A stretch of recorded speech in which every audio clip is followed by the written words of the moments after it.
Hello friends, welcome to exam tasks. आज जो हमारा टॉपिक है that is compilation and execution phase in Java. Basically it is very important topic and इसके लिए pre recommend है कि आप जेडीके, जेआरई एंड जेवीएम के बारे में थोड़ी बहुत नॉलेज आपको होनी चाहिए। और उसका वीडियो मैंने अपलोड किया है यूट्यूब पे, डिस्क्रिप्शन में लिंक है, वहां से जाकर आप उसको एक्सेस कर सकते हो। The thing is compilation phase. तो कंपाइलेशन फेज में हमारे मतलब हमारा जेडीके कैसे काम करता है और जब हम सोर्स कोड लिखते हैं वो कैसे कंपाइल होके आता है हमारी डॉट क्लास फाइल में।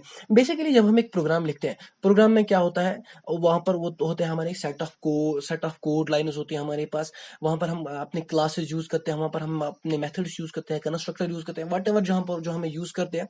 द थिंग जब हम सेव करते हैं अपने प्रोग्राम को, that is actually source code. और हमारा सोर्स कोड का एक्सटेंशन क्या होता है, वो डॉट जावा एक्सटेंशन होता है। और उस डॉट जावा पे हम जब कंपाइलर यूज करते हैं, it is one of the tool that is of JDK. JDK का it is actually Java compiler. इस जावा कंपाइलर की मदद से ये जो सोर्स कोड होता है, इसको हम इससे हम एक जनरेट करवाते हैं, क्या, dot class file. The thing is ये जो एबीसी डॉट जावा, ये ओवरराइट नहीं होती है एबीसी डॉट क्लास में। रादर इसके पेरेंट फोल्डर में, जहां पर हम सोर्स कोड रखते हैं, उसी के पेरेंट फोल्डर में एक डॉट क्लास फाइल जो है वो जनरेट होती है। Now the thing is the dot class file होती क्या है, ये होता है हमारा byte code. Actually this makes our Java platform independent. होता है हमारा byte code and it actually holded by JVM. JVM इसको होल्ड करता है। जेवीएम इसको होल्ड करता है। द थिंग इज यही जेवीएम, इसी जेवीएम पे हम जो है वो अपना एग्जीक्यूशन फेज स्टार्ट करते हैं। तो हमें ये जरूरत क्यों पड़ती है कि हम अपनी जो है वो source code co dot class file में कन्वर्ट करें। बिकॉज द थिंग इज हमारी मशीन को ये पता ही नहीं होता है कि डॉट जावा फाइल है क्या। उसको ये पता ही नहीं होता है जो हम कोड लिखते हैं। For example system dot front line हम लिखते हैं, पब्लिक स्टैटिक वॉइड में हम लिखते हैं कंस्ट्रक्टर, वहां पर मेथड्स लिखते हैं, वहां पर उसको एक्चुअल में ये पता ही नहीं होता है कि हम कर क्या रहे हैं। द थिंग इज जब हम डॉट क्लास फाइल को एक नोटपैड से ओपन करते हैं, वहां पर आप देखेंगे कि मतलब अजीब सा कोड होता है वहां पर। एक्चुअली वही मशीन रीडेबल कोड होता है और उसी मशीन रीडेबल कोड से ये समझ आता है मशीन को मुझे एक्चुअल में करना क्या है।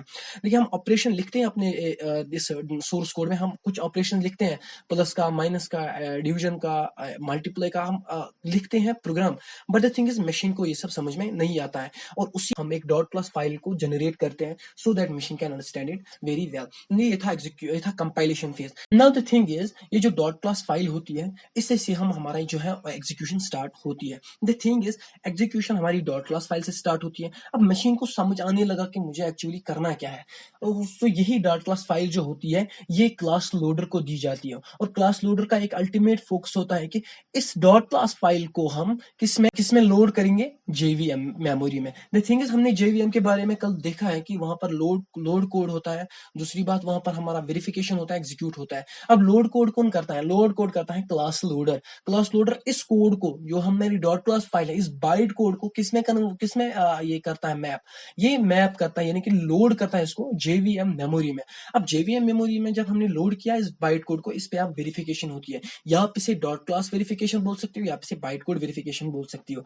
अगर इसमें कोई एरर नहीं होगा तो जो हमने रिजल्ट वहां पर, for example a+b C, for example C में हमने 2+3 रखा, दैट्स 5, तो वहां पर जो है प्रिंट रिजल्ट होगा। अब वेरिफिकेशन फेल हुई तो रन टाइम एरर आ जाएगा। अब ये रन टाइम एरर्स कैसे आएंगे, क्योंकि हमने कुछ प्रॉब्लम की है, वो हमें सोर्स कोड में जो क्या है वो क्लियर अप करने हैं। Then we have to simply go for the class loader and we can load it again into the JVM memory. Then it's byte code verification चलती रहती है। सो कंपाइलेशन फेज में हमने कंपाइलर को टारगेट किया है, जेडीके का कंपाइलर, एंड क्लास लोडर में हम एक इंटरप्रेटर को एक्चुअल में तो टारगेट करते हैं। सो ये था बेसिकली आज का video, compilation execution phase. I hope guys आपको ये समझ में आया होगा। एंड प्लीज अपने दोस्तों के साथ भी शेयर कीजिए ताकि उनसे भी थोड़ा बहुत सपोर्ट मिलेगा। सपोर्ट की बहुत ज्यादा जरूरत है, सब्सक्राइबर्स की बहुत ज्यादा जरूरत है। सो प्लीज आई होप आप थोड़ा बहुत जो है वो हेल्प अप कर सकोगे।